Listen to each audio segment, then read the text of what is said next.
Hi நண்பா. கோயம்புத்தூரில் பார்த்தீங்கன்னா ஒரு சம்பவம் நடந்திருக்கு. 5 மாத ஆண் குழந்தை பிணமாக எடுத்திருக்காங்க.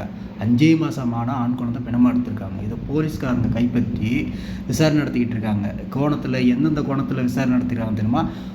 கள்ளக்காதல் பிரச்சனையா, இல்லை வேறு கொண்டு போட்டு போயிட்டாங்களா, இல்லை வேறு இடத்துலேருந்து வேறு ஊர்லேருந்து கொண்டு வந்து இங்கேயும் தூக்கி போட்டு போயிட்டாங்களா என்னட்டு பல விதத்தில் விசாரணை நடத்துகிறாங்க.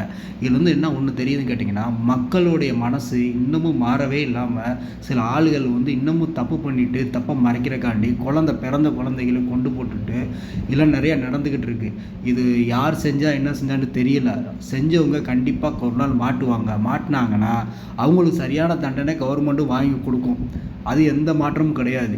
டிவிக்கு அரசு எந்த மாதிரி இதுக்கு ஸ்டெப் எடுத்துக்கிட்டு இருக்காங்க, எந்த மாதிரி இதுக்கெல்லாம் மூவ் பண்ணிக்கிட்டு இருக்காங்கன்றது இதுலேருந்து தெரிஞ்சு போகும். இப்போ நடந்திருக்கிற சம்பவம் பார்த்தீங்கன்னா, எனக்கே மனசு 5 மாத குழந்தை என்ன பாவம் செஞ்சுச்சு கொஞ்சம் யோசிச்சு பாருங்களேன்.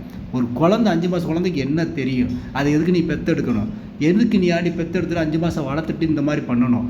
யார் இதை செஞ்சால் என்னான்டே தெரியல. இது கண்டுபிடிச்சவங்களுக்கு சரியான தண்டனை வாங்கி கொடுக்கணுன்ட்டு ரொம்ப ரொம்ப